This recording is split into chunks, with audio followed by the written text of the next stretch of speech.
recently got back from Gillette Stadium, home of the New England Patriots, where my wife and I had an opportunity to go study greatness, right? Tom Brady obviously was the GOAT when it comes to being a quarterback. And they won 7 Super Bowls there, man. So we went to go study a documentary called Man in the Arena, where it's a documentary covering the career of Tom Brady. Tom Brady from when he was first drafted from Michigan University to the Patriots, to being a backup quarterback for Drew Bledsoe, to that infamous injury of Drew Bledsoe, Tom coming in and never leaving, right?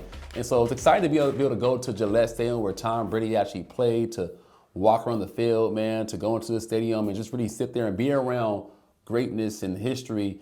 And what's crazy about it is that you may think, why would we go to a football stadium to study the career of a quarterback? But he's a guy who was a GOAT in what he did in his industry. And so when I went to that event, our whole theme was, okay, cool, how do we study a man who's won 7 Super Bowls, who's been to, I believe, 9, a man who won quickly in his career, won 3 out of 4, first 4 seasons, won 3 Super Bowls, and then went 10 years without winning anything.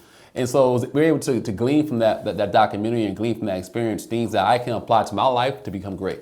One of the first things that I noticed about Tom Brady, man, Tom Brady is somebody who wasn't the most talented, right? Wasn't the fastest to run his 40 time. In the NFL, you have these combines, right? So college guys go to a combine, they go to this combine, they measure your speed, agility, accuracy on your shuttle, how high can you jump, how long can you jump, to measure your athletic ability to be a prominent football player in the NFL. They're spending millions of dollars drafting you. So Tom Brady's one of the slowest guys in his draft. He was, I believe, drafted in the 7th round, I believe, either 6th or 7th. I believe it was 7th round he was drafted. He wasn't a top pick at all. And so when you look at Tom Brady's career, right, he comes into the Patriots organization, and he's a backup quarterback for Drew Bledsoe. And what's crazy about Tom is this, right? Tom is somebody who just got better over time. He's that guy who comes into the team, and he's not the most talented, but each year he got better. And when I look back on my life and I say, man, even in my career, working in the insurance industry, I'm not saying I'm a Tom Brady, but man, I wasn't the best. I wasn't a record setter in my first office when I came into as a new guy, rookie in the team. I wasn't the best. I wasn't setting records. I just got better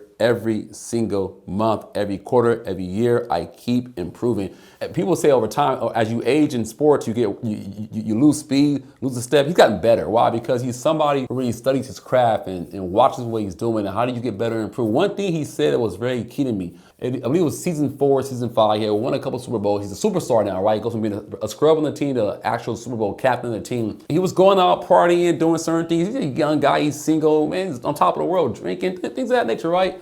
Clubbing, and he says he realized quickly that if he's going to have a long career in the NFL, he's got to change his habits. Think about how many guys are in the NFL, sports, right? Even in any career, right? Who don't think, hey, my habits, my behaviors outside the field, outside the classroom, outside the boardroom, these habits could impact my longevity in my career.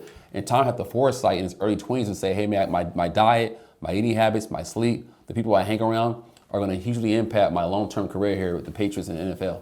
One key takeaway I got from Tom that really stood out to me, it wasn't anything around football. It was really life, man. It was personal life. It was work-life balance, man. Tom's a guy who, at the time, man, he's the #1 guy on the Patriots team, man. He's a star quarterback. He's at the gym every single day. He's working out. He's watching film. The demands of a superstar athlete in the NFL are very high, right? But you have a wife. You have kids.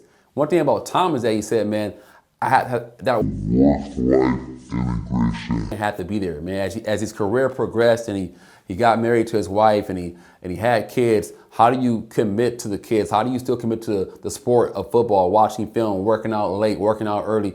And one thing he said was that, man, when he was playing ball, he played ball. When it was done, he was home. He was very proficient with his time. Even for me personally in my business life, man, I'm expanding, growing my business. I mean, I'm catching like 7, 8, 9 flights this month alone, just in the regional area here in a couple weeks.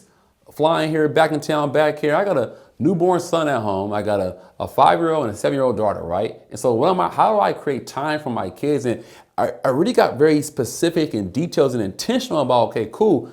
If I'm at the office, I'm working. If I'm dedicated to my kids on a Sunday afternoon, I'm dedicated to my kids. If my kids have soccer practice or a soccer meet, I'm making that happen. I'm being efficient at the office. If I'm working, I'm working. If I'm not, I'm out. And so I've really been being intentional, walking away from that event and watching Tom's life and seeing how he was intentional about his life. I've been more intentional about date nights with my wife. We have a date night every Friday night. We're going out, we're having a bite to eat, and we just talk and we connect. Things that I know that are important, but things happen in life when we say, hey, we're busy, man, I can't be there, I can't do this. No, I can be at my son's soccer or track practice on Wednesday nights and still build a multi-million-dollar business. If I'm somebody who's saying, man, like, Chris, how do you do it, man? How do you integrate work-life balance? I'm so busy, man.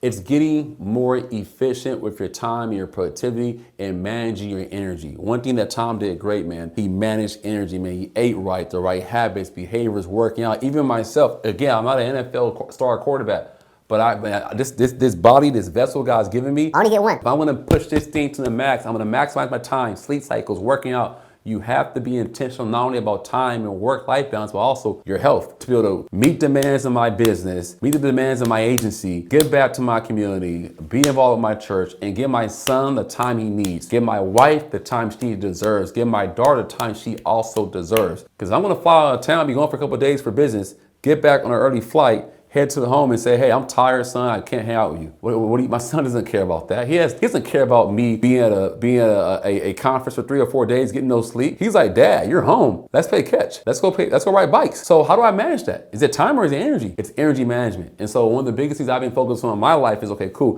When we bring work-life integration to what you're doing, how are you managing your energy? What's your health look like? Are you overweight? I know it's a crazy topic just to mention, right? But if you're 10, 15, 20, 40, 80 pounds overweight, you're exhausted. You get home, you're like, man, I don't want to play with the kids. Man, I just want to take a nap, relax, and just de-stress from work. So for me, I'm super intentional about, okay, cool, what am I doing with my diet, my health, my regimen of vitamins, nootropics, all that type of stuff.